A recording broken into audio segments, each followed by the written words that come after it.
artists have a whole set of tools that they can use to facilitate not only discovery, but to your point, alerting the fans, right?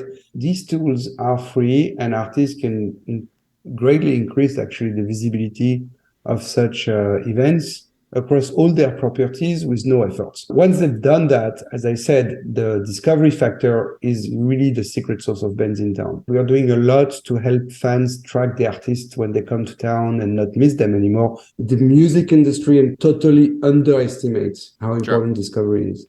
And that's because we believe that, oh yeah, you should know this or you should know that, but that's not how artists sell tickets. Artists sell tickets because they know how to sell them themselves. So discovery really matters. And that's what we do. With an algorithm, we analyze what your music preferences are. Mm-hmm. We will deeply look into every piece of data you may want to share with us. Like click on buy tickets, you click on RSVP, you're going to sync your Spotify profile, you're going to sync your YouTube account, you're going to do a number of things. Once you've done that, then we know through machine learning and AI how to create a whole music graph that represents your music preference and the artist you should discover. And that's what makes the difference. And that's why I was saying that we're so proud. We send about 10 to 15 million people buy tickets every month.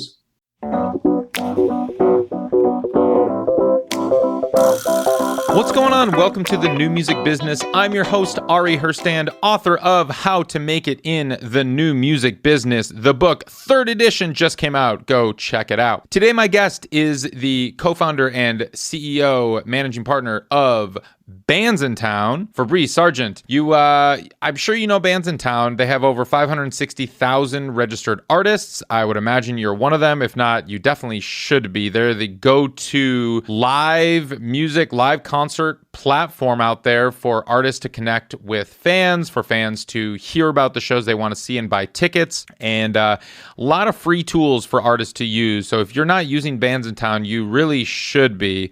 As you know, I don't have heads of companies on the podcast too frequently to kind of pitch their stuff, but Bandsintown has been around for quite a while, for so long, and I've been using it, I think, since the beginning, that I felt it was worth to kind of interview the co-founder and see what's going on with Bandsintown these days and how artists can use it effectively to not only get their fans to buy more tickets to their shows and let their fans know about the shows, but also as a discovery mechanism. When we get into that quite a bit and how artists can use Bandsintown to get new fans and for fans to discover you as an artist and to discover your music and to buy tickets to your show, even if they don't currently follow you. There's 75 million registered music fans using Bandsintown. 250 million music fans worldwide each month use Bandsintown. So it's definitely one of the most powerful live music platforms in the world right now. We get into a lot of these numbers and stats and all of that. He rattles off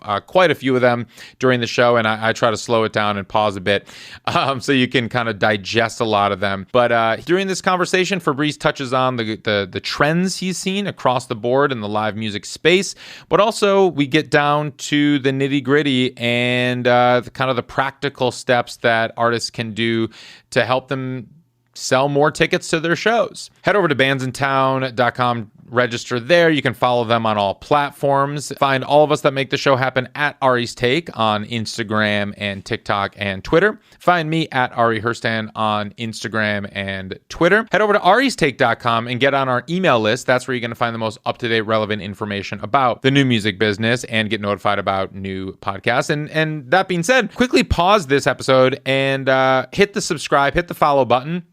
If you'd like us to show up in your feed, hit that subscribe button and leave us a 5-star review on Spotify and Apple Podcasts. Those really help. And if you're listening on YouTube right now, hit a comment there. I try to respond to the comments, and I'd love to hear what you think about this. And all right, let's kick into the show. Fabrice Sergent, welcome to the show. Hey, hi, Harry. So happy to be with you today. Happy to be with you too. So I know that you're coming to me from Miami right now. You don't sound like you're a Miami local native. Tell me where you're originally from. I'm a New Yorker by heart, but I was born in Paris. Born in Paris. I thought I heard a little bit of that. I was just in Paris a couple months ago. You heard a little bit of New York? Right, exactly. Yeah. Cool.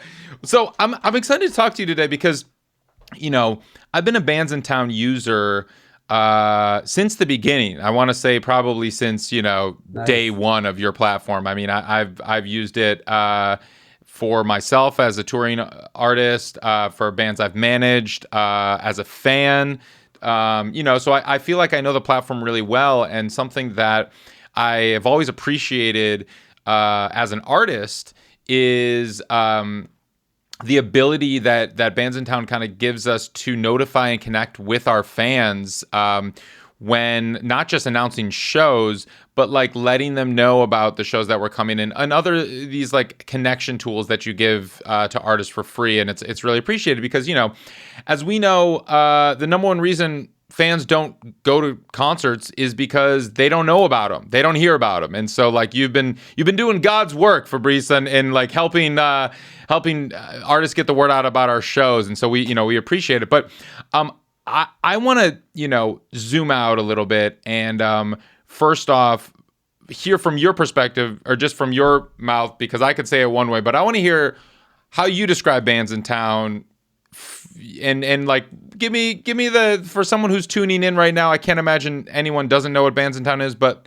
at this point, give me the spiel for somebody just tuning in and be like, what is Bandsintown? Well, Bandsintown for Artists is really an all-in-one platform that helps artists build sustainable future, which means in our world that we help artists list their events and connect with their fans, acquire first-party opt-in and data, and really be able to engage with the fans all along the life cycle of the artist. And I start with Bandsintown for Artists because we help 560,000 artists doing this every single month. Last year, we listed 1.4 million events, and we helped about 160,000 artists touring with free tools to display their tour dates on their websites, to post and share their tour dates on their socials, and to, again, use our free messaging platform and our free email platforms to email fans and stay in touch with them. That's Bandsintown for Artists. And yes, we are an artist-first platform, so hence the reason why I start with Bandsintown for Artists. Now, we help those artists connect with 75 million, in fact, today, 76 million registered users, mostly in North America, 2/3 in North America. And these users indeed get alerts on when their favorite artists come to town, hence the name. But most importantly, because of this algorithm that we built over time, it's machine learning. It's in fact, it's very trendy these days to talk about AI, but that's really how we built Bandsintown. Most importantly, we recommend shows to fans. We send about 120 million emails to fans every month, which are highly personalized and which will recommend on average 4 shows. 33% of those shows are for artists that fans don't follow. And more than 54% of the fans clicked on buy tickets for a show of an artist that didn't follow before. And the last key number I would leave you with is you have to realize that 50% of our fans bought tickets of an artist of less than 100,000 followers on Bandsintown. So the discovery engine really works really well. I'm sorry, repeat that again. 50% of the fans bought a ticket of an artist of less than 100,000 followers. Okay. So essentially a relatively small artist, or at least a rising act. Okay. So that discovery aspect of Bandsintown is really at the core of the success of the platform. Okay. You threw out a lot of numbers and a lot of stats, and I've been furiously writing some of these down, but I want to interrogate some of these numbers for a little while and kind of get into the meat of what these actually mean. So let's go in reverse order, and I want to start with that. You said 50% of fans buy tickets to artists with under 100,000 followers. Now, Let's put that in perspective, because follower numbers can mean dramatically different things on different platforms. 100,000 followers on Spotify means something dramatically different than 100,000 followers on Instagram, which means something different on Bandsintown. So talk to me first off, how do artists gain followers on Bandsintown, or on the flip side, when and why and how does a fan choose to follow an artist on Bandsintown? There are two ways to gain followers, or at least to follow an artist. Let's take it this way. Sure. You can manually track an artist, and follow such artist on Bandsintown, on the app, on the website. Now we have a full logged in experience on the website. And fans can also be recommended to track an artist. So that's why I talk about the recommendation engine, because we help artists grow their followers by the recommendation we make. And that's how fans discover them. Contrary to indeed other platforms, we don't filter messaging or push. So if you have one follower, you can reach that follower. So it's indeed not the case on, let's say, Instagram, where if you post, you may have like 1 million follower, but each post will only be seen by 6% or 5% of it. Right. So in that case, your following is really 50,000, right? Right. So with Bandsintown, you do have and can reach all of your followers. So theoretically, yes, you could reach all your followers, if they have notifications turned on their phone. And for a while, I had notifications turned on my phone, so I'd get those push notifications for all the bands that I follow. As a fan, I would see that so-and-so announced a tour, announced a concert in your area, all of that. If you don't have notifications turned on, you're not really getting those notifications. I guess you might get an email. Whether you open that email or not, it's another thing. So it's not, I guess everyone in the music tech space is trying to figure out that problem of how do artists reach fans. I do fully acknowledge what you're saying and appreciate that you don't intentionally squash reach like Instagram, Facebook, and the others in TikTok. No, but that's huge, Ari. Ari, that's huge. Who does that? Yeah. Tell me, who does that? Who else does that?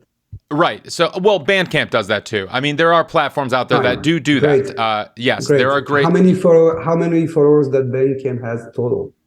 Well, no, we're not. I'm not getting into competition here. I'm not. I don't care. I don't have a dog in this fight. I don't care. What I care is I'm trying to find.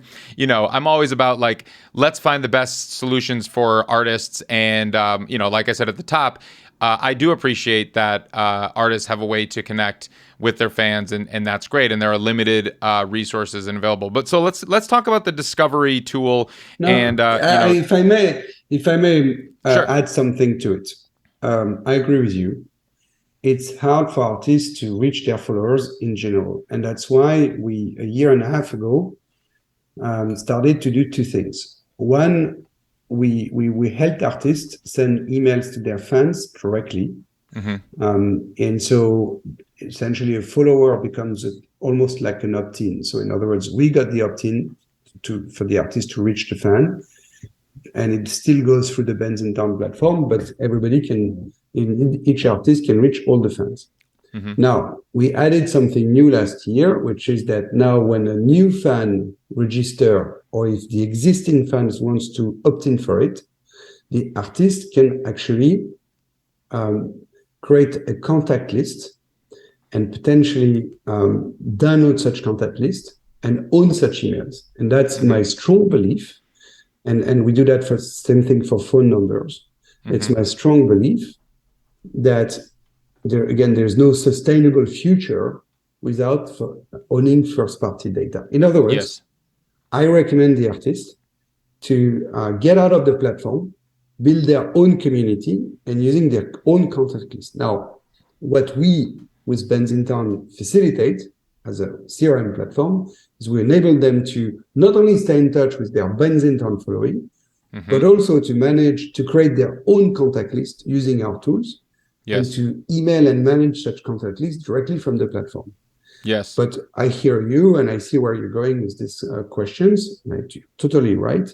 It's super important for the artist to build their assets for the future, because Instagram may not be around forever. TikTok may be shut down overnight. And that's, I think it's a very strong likelihood, to be honest. So building your own following is absolutely key. Yeah, and I'm curious about that. So no argument there. Building your own following off platform, absolutely. I mean, you make a huge, very important point that you can't, live by the platform, die by the platform. I think we see this time and time again. I'm old enough to have lived through the MySpace era, and we saw what happened with MySpace, and then we saw what happened with Vine. We saw what happened with Facebook when they flipped the switch and you lost all your reach. And we're seeing what's happening with Instagram and TikTok. Same kind of thing where you don't get your reach. And so, you do make an extremely important point that artists need to cultivate and engage with that audience off platform. And so I if I'm getting this correct, I just want to clarify, any fan that opts in to follow that artist gets their email and phone number? So if it's a new fan that joined the platform, over like a year ago, since a year ago, yes. They may get the double opt-in for the artist to own and to be able to download, therefore, the data. Okay. And if it's an existing fan that joined the platform before that, fans can still opt in to allow artists to do so, but it's still an opt-in, so it's not exactly the same thing. Now, artists can message directly such fans, such followers, using the tools that we provide them. So it's not exactly an opt-in, but it's very close to an opt-in. Yes. Yeah, and great in concept. Now, like I said, I've been a Bandsintown user on both sides since the beginning, and I've just been kind of going through some of my notifications just to kind of see, like what this actually looks like in practice, because, I'm getting the artist emails, I'm getting the fan emails. It doesn't seem, now I'm not sure if I'm doing something wrong, but it doesn't, because I've been a user for so long, I've only gotten like a couple emails from Bandsintown over the last year. One announced the Beach Life Festival from a month ago. Another before that was from November saying I'm now following this band. And then another, that was it. I don't know if so why did my email frequency, I know you're not customer technical support and that's not what our conversation is going to be about necessarily, but I'm curious your email strategy here, because I have my push notifications that turn on and I get those frequently, but you're talking about email, which I also think is super crucial. Which of these emails am I getting as a fan? Do I, as an artist, do they have the ability to reach all of their fans through email that way? Or does that fan actually have to click, I allow this artist to send me an email kind of a thing? No, you should, most fans who joins the platform accept to receive emails. Now, The reason why you may not have got emails is because you may have been inactive on emails. And let me tell you something. We're very respectful of the best practice of the email platforms. We send so many emails every month that someone who doesn't open an email over 6 months with us is considered to be not reachable. Okay. And that's super important. Every fan, people use Bandsintown through their apps, like you, for example. Others would use emails. Others love the website, and the mobile website, which is super cool too. So we respect that. And that might be the explanation. During COVID, we could have lost the entire fan base, including the people who installed the app, and people who, received the emails, because during COVID, there was no in-person events. And that's why we've been so present. We pioneered live streaming.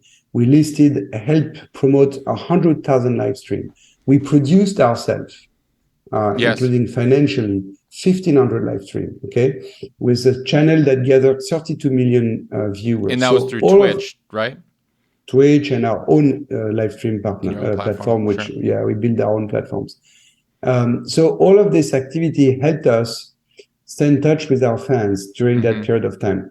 You may not have opened so many emails yourself during that period of time, for example, and that might explain why you're not receiving emails anymore. Now, if you or check your preference, because we also enable you to opt out, and maybe you did that in the past. So that might explain that. We send about, as I said, about 120 million emails a month. We get huge open rates, like very, very significant ones, the best in the marketplace. And so it's very efficient as a what are the open medium. rates? So if you may know that Apple is inflating open rates these days, but prior to Apple, we were offering 25%, 35% open rate. Great. So very good. And are you still doing? So I want to get back to this discovery thing, because I think for emerging artists that is so helpful. Now, help me understand the tools that artists can take advantage of actively, but also what Bandsintown is doing for artists passively in helping. If you like this artist, you might like this artist, kind of a thing that might be happening behind the scenes. Give me both of those specifics of how they work. Yeah, so artists have a whole set of tools that they can use to facilitate not only discovery, but to your point, alerting the fans, right? So if you add the widget and the API on the website, post, I see so many artists still posting JPEG on their socials instead of, we offer them a free smart link that is automatically populated with the events. So these tools are free, and artists can greatly increase actually the visibility of such events across all their properties with no efforts. Once they've done that, as I said, the discovery factor is really the secret sauce of Bandsintown. Yeah. And I would tend, if I may, I'm glad you said that we are doing a lot to help fans track the artists when they come to town and not miss them anymore. And you're right, it's a big issue. Not all the fans spend their time on socials trying to see their favorite artists come to town. Right. That being said, I think the main issue is discovery. Yes. Because we in the music business totally underestimate the fact that the most consumers, like your friend, your brother, your cousins, ask them, they barely know who Phoebe Bridgers is. They have no fucking clue of, if you go below the top 20, the my friends do, artists, but maybe your friends don't. Yeah, of course. I don't think I can throw a stone in the city of Los Angeles and hit somebody who doesn't know who Phoebe Bridgers is. But maybe in Miami. Miami's probably different. But anyway, I continue with your point. Fine. It's easy, but yeah, I don't underestimate. I'm here. We build a fan base of 75 million people.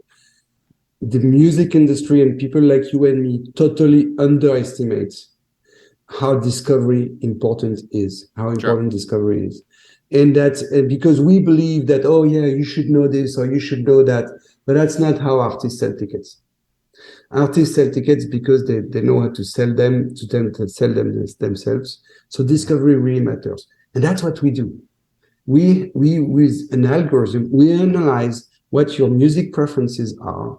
We will deeply look into every piece of data you may want to share with us. Like you click on buy tickets, you click on RSVP, you're going to sync your Spotify profile, you're going to sync your YouTube account, you're going to do a number of things, okay?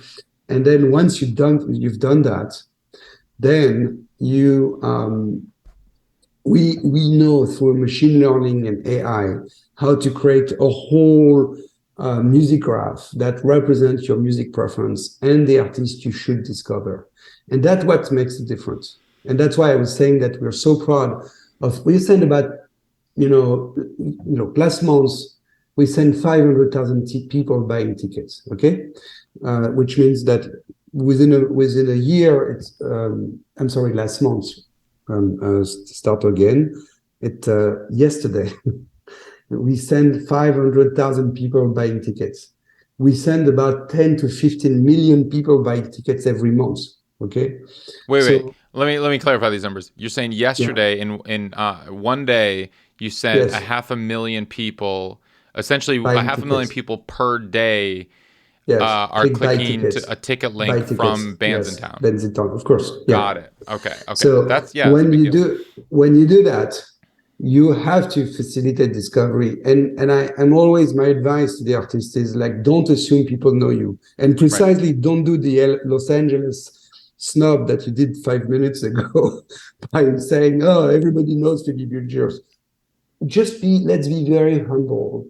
And let's make sure that we explain and present to the fans the best side of the music, the best side of the artist. And explain to me how this is working. Yeah, like I'm on board with the concept of let's help fans discover new music, but I don't think anyone is against this idea. I think, but in practice, explain to me how specifically this works. So we recommend, as I said, 33% of our recommendation are for artists that you don't follow. So in your emails, in your push notification, on the app, there's a section that says recommended. On the web, there are also sections that's recommended for you. You may notice that a third to half of them are for artists you don't follow. Doesn't mean you don't know them, because if we recommend them to you, we believe that it should be relevant to you, but at least you don't follow them. Okay. And then that translates into actual tickets sold for artists, and the proof is in the pudding, because when people buy tickets for artists of less than 100,000 followers, it means that they actually they probably clicked on this recommendation, researched the artist, listened to them on YouTube or whatever, and then eventually made the decision to buy that ticket because they like the music, And that's particularly important when all these big shows are sold out, the big pop acts are selling out. And when recession hits, believe it or not, it really, really favors the smaller artists, which are selling tickets for, less expensive amount of money. And they're also probably more... it's easier to buy tickets for this artist. Yeah, I mean I guess that's I haven't heard the positive take on what would happen to the live touring market if and when a recession comes. So that's I guess that's my spin on it. Yeah, hey, I will take that spin. Especially, I think everybody listening, by and large, are artists or managers that manage artists with less than 100,000 followers.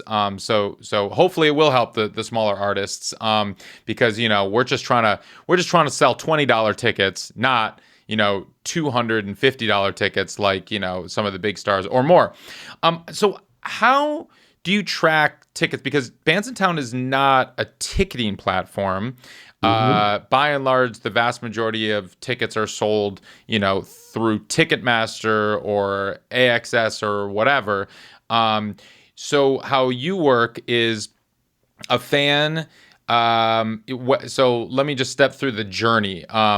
So a fan might go to an artist's website, and the artist might have a Bandsintown widget embedded into their website.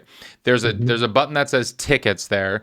And so I, as a fan, I can click that button that says tickets. It takes me to the ticketing site. So you track that as in like, all right, that's part of the 500,000 that you sent yesterday that clicked a ticket link and sent them to a ticketing site. We don't know the conversion necessarily because you don't get that data from Ticketmaster, but also it could be through the app. It could be through somebody just going to bandsintown.com, exploring the recommended concerts. Is that correct? Am I missing anything? I get a lot of data from the ticketing company. You do? Of course. We How do so? get data because we are the largest marketing partner of the ticketing companies in the US. So from a digital standpoint, Bandsintown moves more tickets than the big streaming platform that you might think of. Sure. So believe me, they're very friendly with us, and they share data that helps us be better, basically.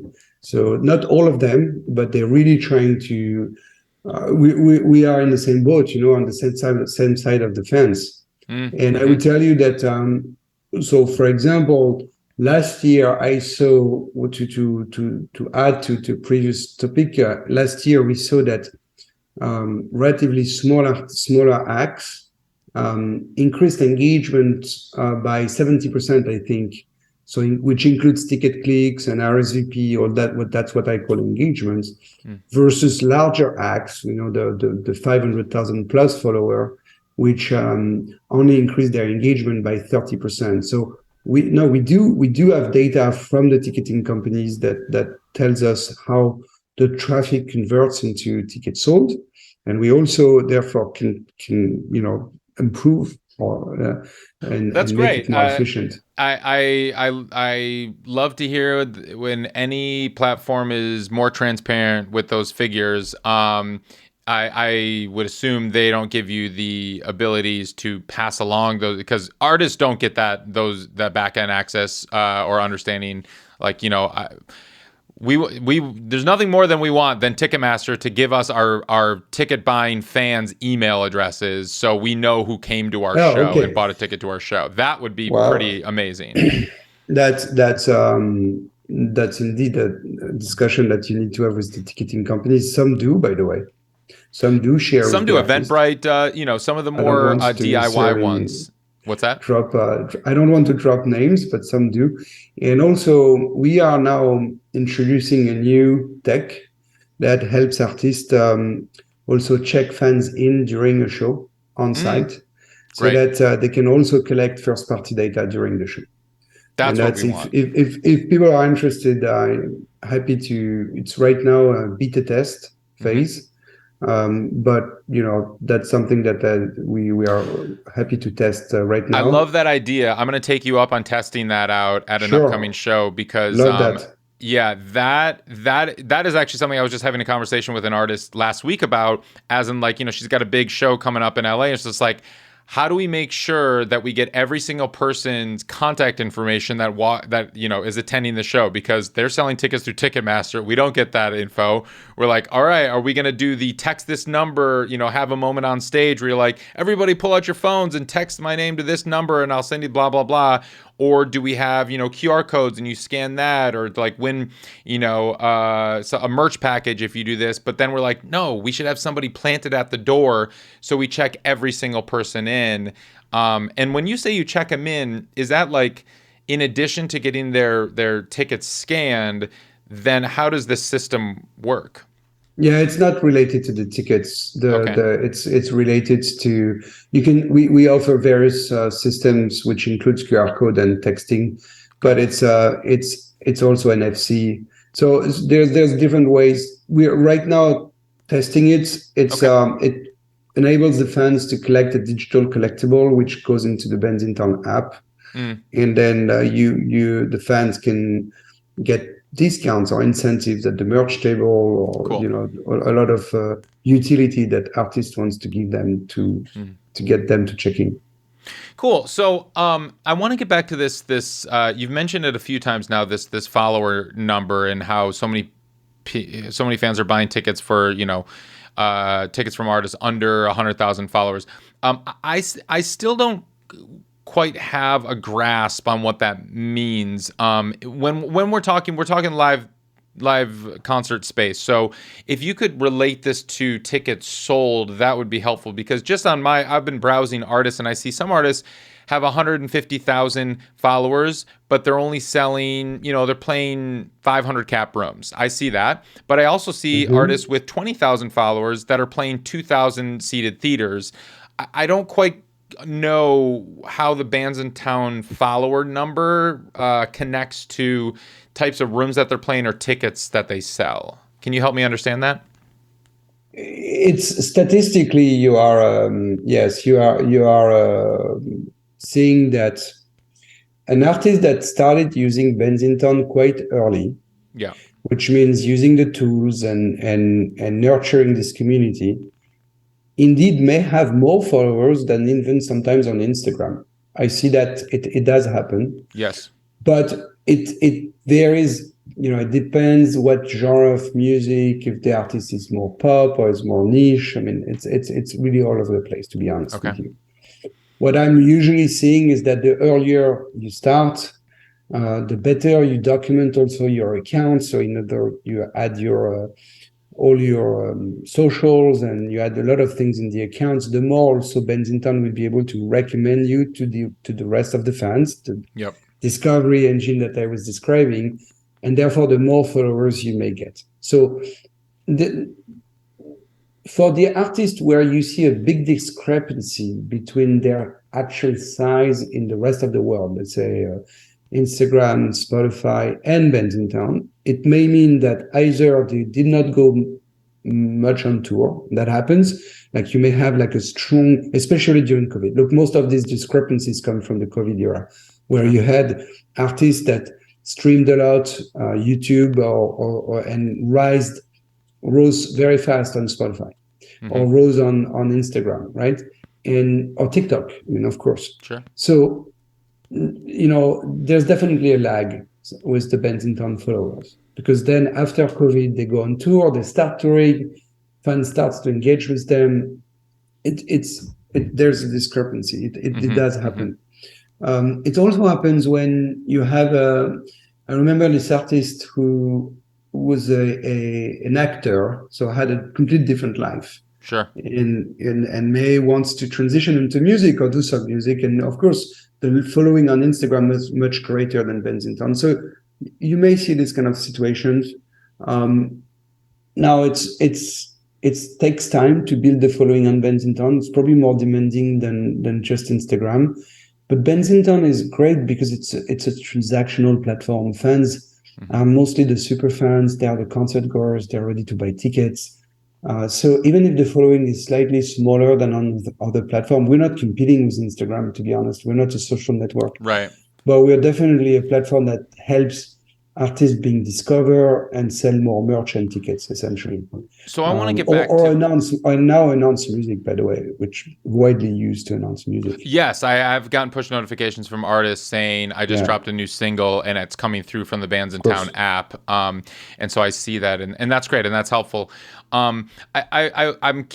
I'm getting back to discovery and recommendations, because I know that the majority of the people that are listening right now are indie artists and artist managers of emerging artists. And they're like, how do I get more people to discover my shows, discover me, but also to buy tickets? So step me through a little bit more in how this recommendation is, like, how can if someone listening to this right now and they're like, I'm active on Bandsintown, what do I do to get more fans? Not engage with my current fans, which we've already discussed deeply, which is fantastic, and I encourage everybody who's listening right now to use all the Bandsintown tools. They're great, but let's hit discovery. What can I do? Yeah. So first of all, thank you, and by the way, it's free. So, but it's so I recommend first of all, we have tutorials that you can find on the website. The artist.bandsintown website is super well documented, and there are tutorials which I recommend. Depending on what you're trying to accomplish, we give you tricks such as launching sweepstake competitions and many other things that you may actually put in place on your social to increase your following and to start getting new opt-ins and followers. So that's overall, there are various strategies to do so. My recommendation is to really make sure that you have all the tools installed on the website, on the socials, to use them consistently, to message fans regularly. So not only when you go on tour, you're about to go on tour, but to certainly do that on a regularly. I would also recommend to announce the date of the tour before the on sale, so that fans get this on the widget. It goes automatically. Fans can ask to be notified when the show is going to go on sale. That's a great way to acquire new opt-ins and new followers. So you list the date first. The ticket links are not available yet. Yes. Instead of having a buy ticket link, the system automatically, you have nothing to do, is going to say notify me. Yep. And then when the show goes on sale, it's switch automatically. You have nothing to do to buy tickets. And that's and plus there's a just announced that's being sent automatically. There's a number of marketing automation that starts. So those notifications aren't just going out to the people who have already opted in and following the artist. What you're saying is that these just announced shows, these notifications, they're going to hit fans who follow similar artists. Is that correct too? Yeah, that's based on the recommendation engine. We do that too. Yes. Okay. The just announced go to the followers, but okay. They're also listed in the weekly discovery, and you get a push notification weekly. And in that push notification plus in the weekly emails, there's always a large section that is about just announced of fans of similar artists for sure. Okay. Now I know you had this a few years ago. I don't know if you still have it, but I'm also previously there were marketing campaigns that artists could take advantage of where you'd like pay a bit of money and to get Bandsintown to send email blasts to similar artists. Are you still doing that, or are there any of those similar kinds of features that artists can actively do, as in saying, I want to reach more fans of similar artists or something like that? Yeah, we are absolutely not only still doing this, but it's core to the business model of Bandsintown. Oh, wow. So the way Bandsintown works is that we are contributing value to the artist. The platform is free, and a number of things are available to the artist, but we're extracting value from the industry, the promoters mainly, event organizers, and potentially so if the artist wants to reach fans of similar artists for discovery purposes and stuff, on top of what we are already automating, yes, they can. And that's the same recommendation engine that's going to be at work. So we will recommend an audience, an extended audience, if you want, that will be hopefully smart and that will provide great returns. So typically artists use this system to promote merch, for example, or to promote their new album, or to that's labels use it as well to promote new albums. When you want to expand the echo chamber of the artist, let's say, which is usually the core following that are anyway going to buy the merch and are going to are following the artist on Instagram and stuff, Bandsintown is a great option for sure.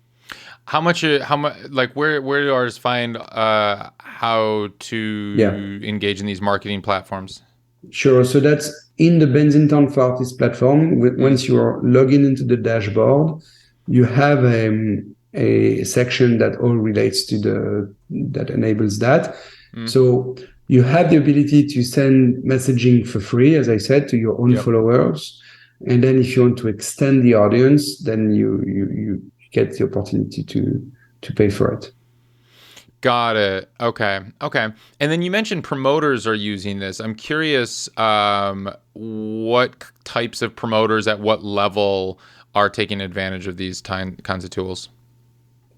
You get two types of situations. Either promoters wants to boost the on sale, and I think it's a good strategy, by the way, because the stronger the on sale is, the greater are the chances that it's going to work. So to create a strong, push at on sales is not a bad idea. Or promoters obviously use this platform to notify fans, a few days or a week before the show. You know that fans are buying tickets always now more and more closer to the show. It used to be that fans were buying a few weeks before, or if not, sometimes a few months before. Now they are getting to even shows that are super popular may become sold out like a week before or 2 weeks before the show. It's very stressful for promoters. Right. So we are here to help, right? So at that moment, and it's great we send an RSVP reminder, which is for fans who bookmark the show or we call it RSVP or set a reminder. We do send them an automatic email saying, "Hey, are you still going to that show? Did you did you buy your tickets? That's great. Yeah, we did that. I want to touch on that point because I've heard this now a bit from promoters, from agents, from managers, ticket buying behavior now versus pre-COVID. So you mentioned that fans aren't buying as far in advance historically as they used to. They're buying much closer to the show. I heard that, kind of end of last year. Are we talking that that's still the trend? Has it started to level out to pre-COVID levels, or do you think this is the new buying behavior of fans? Yeah, that's the new buying behavior. Okay. So people it's really hard to plan tours when you don't know how tickets are going. I mean, I've talked to managers about, pitching direct support artists are like, oh, well, we're going to see how the on sale goes and how advanced ticket sales are going. I'm like, they're not going to go well until like a week or so before the show, right? It started before COVID. The reason why I'm convinced that it's the new norm, it's that it really started before COVID. I could have related to that in 2019, actually. So, interesting. Yeah, it was pretty clear. It accelerated, of course, after COVID because people, may fear that they become sick before the show, and in case so that's of course something that is natural. Yeah, it's the new norm for sure. So I appreciate that you send out reminders. What are some practical steps and tips that you can encourage artists to do actively to help make sure that they increase their ticket sales and get people out to the show? Okay. So on average, I think that fans need 7 touch points with the artist to eventually buy the ticket. Okay. So 7 touch points means like could be a social post, a retargeting, like artists or promoters may buy lookalike on Facebook.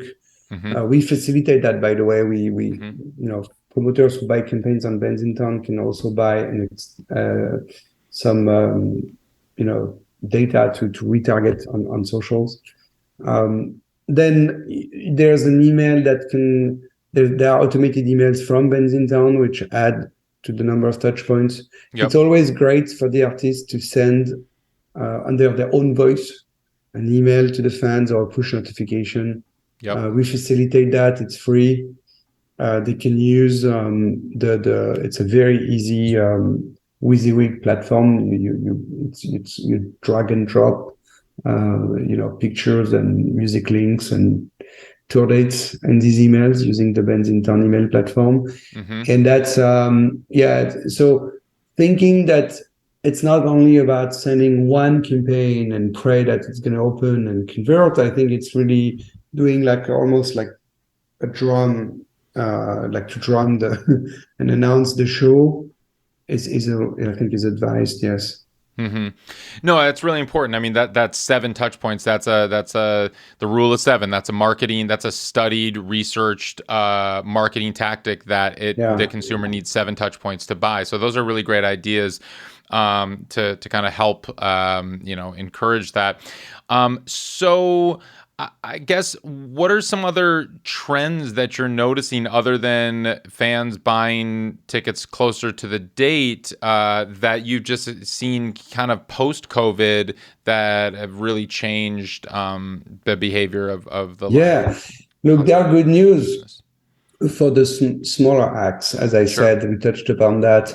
For example, did you know that smaller acts did or played 15% more shows than in 2019 on average? So that's I think it's an interesting data points because it shows that more not shows only in 2022 than they did in 2019. 2019, yes. Interesting. Okay. Yeah. Coming back with a vengeance.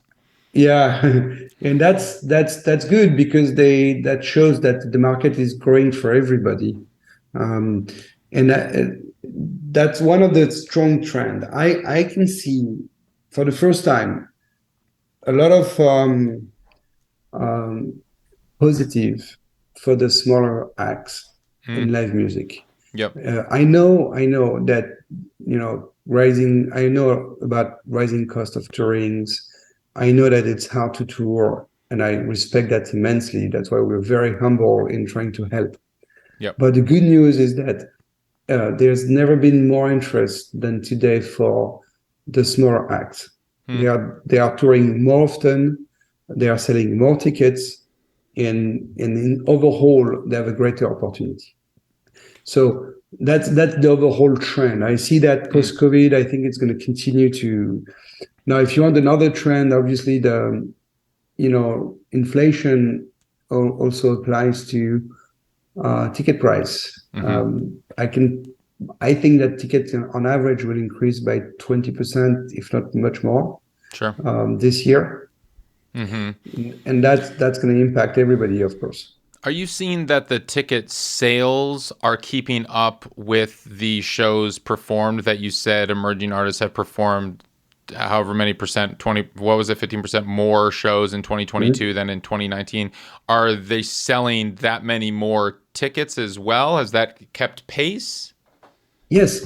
And what's striking actually is that smaller shows get to sell out while they used to not sell out. And, think about the big arena theaters, amphitheaters.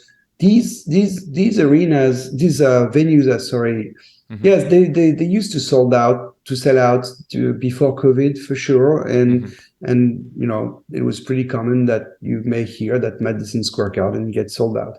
Now Irving Plaza, think about the smaller venues, or in Los Angeles, I don't know, Film or whatever. These venues, they didn't sell out. It was not so common, and you could always find the tickets. I think what's new is that, yes, there's so much demand. People are so excited to go back to live that these shows sell out too. There's no question about that. Yeah, I mean, I would love to see that data because I have heard contrary things. I've heard the complete opposite, actually. I've heard that the big shows have no problem. Harry Styles has no problem selling out the arenas, but we're seeing the small to mid-level touring artists that are actually having a challenge, much harder time now selling tickets because the market is so much more saturated. Like you said, everybody's on tour. And previously a fan might have only had, gone and seen 2 shows a month, 3 shows a month, and maybe they only had 5 that they wanted to see, but now there's 15 shows they want to see this month because everybody's on tour, everybody's on the road. So yes, more shows are happening, but you're really seeing that, and are you verifying this with the smaller venues? You mentioned Irving Plaza, that's an 1,100 cap venue in New York.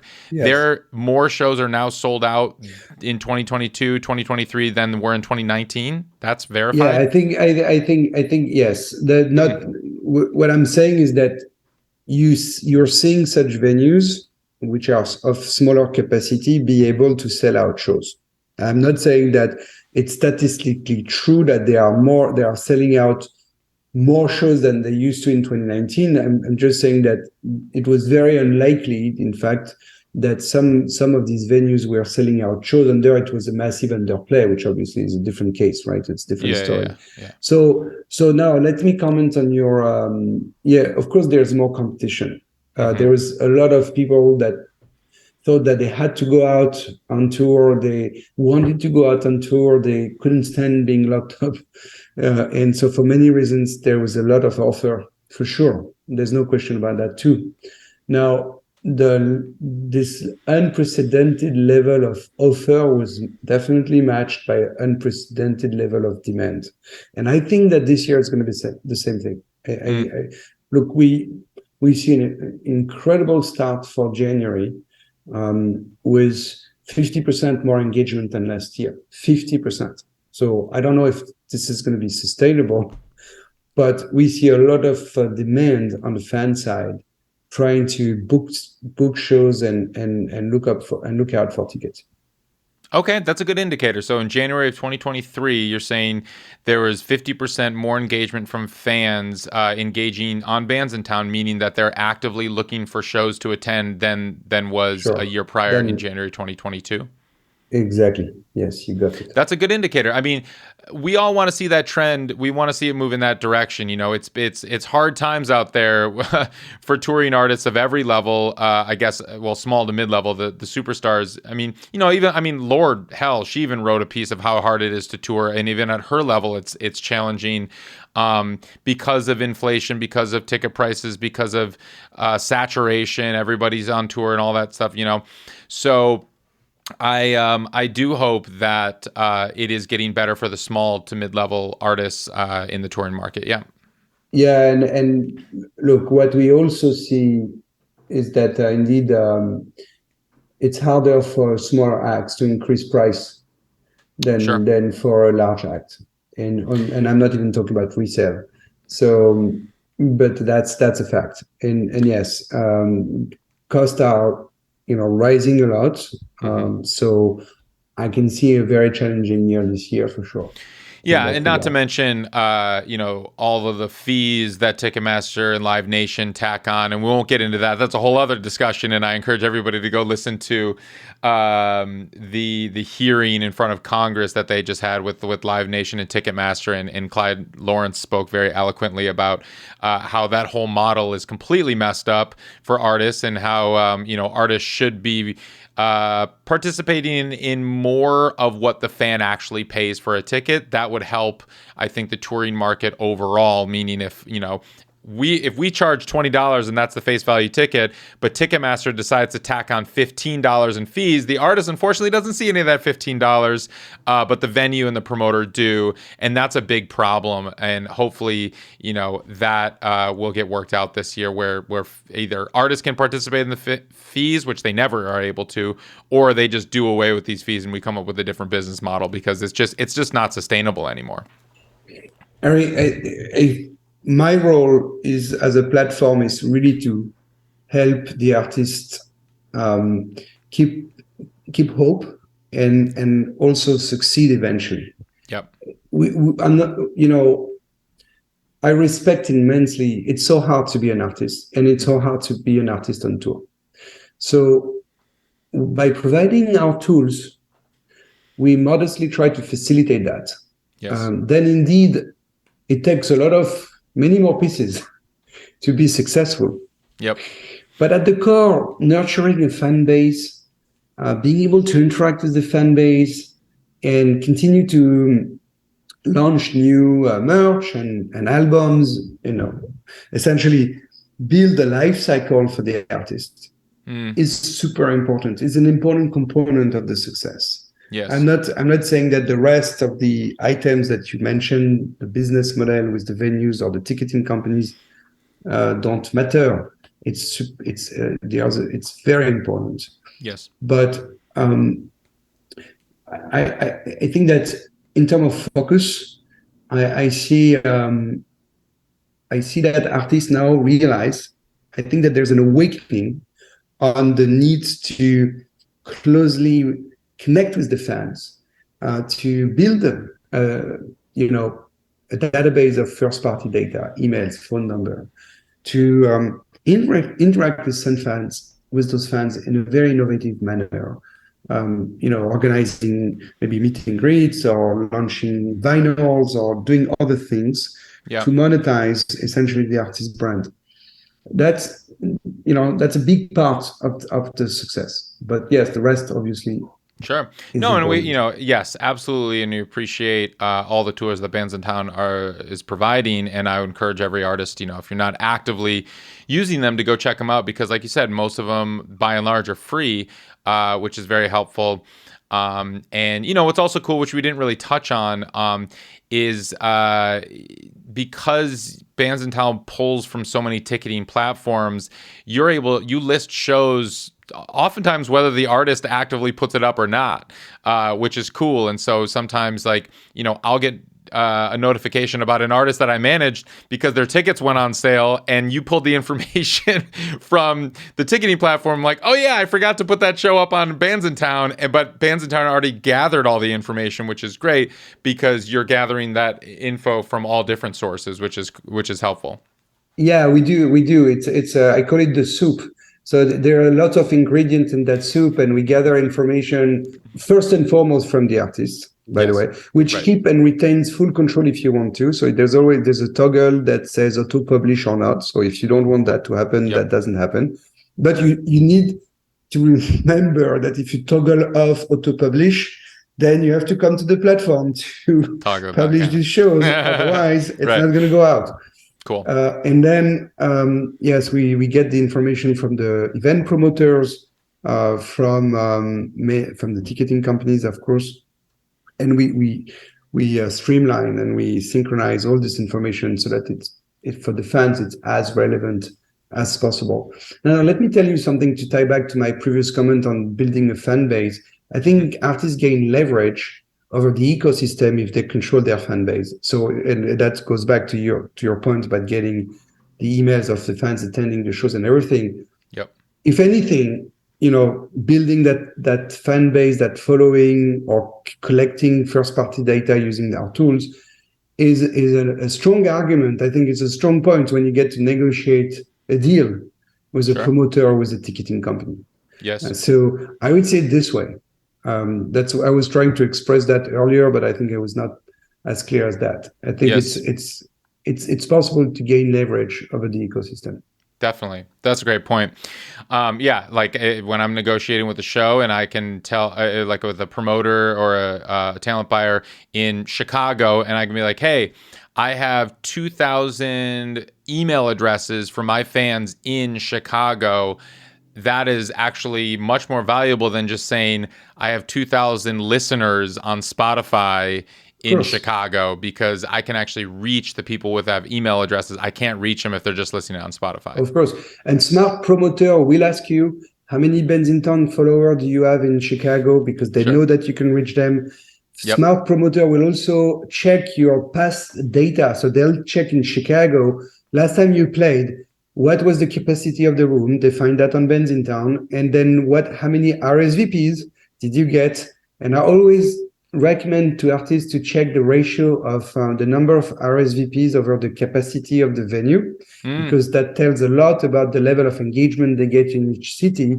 And that may help them sell, if you want, to the venue, to the promoter, the opportunities. They may say, look, last time I played, in venues in venues of 500 to 2,000 cap, there's a great chance that Bandsintown probably got you 10 to 20% of the capacity as RSVPs, which suggests that doesn't, and we probably help sell 10% of the tickets. That's my ratio. 10 in bigger venues like MSG is going to drop to 5%. But that's call it between 10 to 20% for relatively 500 to 2,000 cap venues. Yep. Now, if you show that to the promoter, you have leverage, because you can contact all these RSVPs for free on Bandsintown as an artist. You can message them and say, hey, you RSVP to my show a year ago in Chicago. I'm doing another show. Do you want to come? And that's super easy to do. And that gives you a lot of leverage to sell that show to the promoter. Fantastic. Super helpful. Great tips. Well, Fabrice, this has been a very illuminating conversation. I think a lot of artists, appreciate hearing your perspective. Managers appreciate it. Top level trends, also down to the nitty gritty of how to set this stuff up and engage your fans, because that's what we're doing. A lot of artists are out here DIYing it, trying to figure this out. Managers are doing it themselves, and we need to know, like, how are we going to sell more tickets? And so being, tuned on to these practical tips and tools of how to actually do that is so helpful. I have one final question that I ask everyone who comes on the show, and that is, what does it mean to you to make it in the new music business? Look, you heard me. I get animated, I get passionate, and sometimes in my answers I can be a little bit strong. But what keeps me awake at night, what is for me to make it in the music business, is to help the emerging artists succeed and build a sustainable future. I think that, look, live music is one of the last resorts for freedom of speech. I feel that it's a different part of culture. It's completely different from TV, movie, or even book writing, because in all this part of culture, you have few people that decide what can go on or off. In live music, you can jump on stage and say whatever you want, at least in this country. And so I feel that it's a key component for diversity in culture and cultural diversity. So we humbly contribute to that. And for every single push or help that we provide, that's what I call making it in music. Love it. Fabrice Sergent, thank you so much. That's great. Thanks, Harry.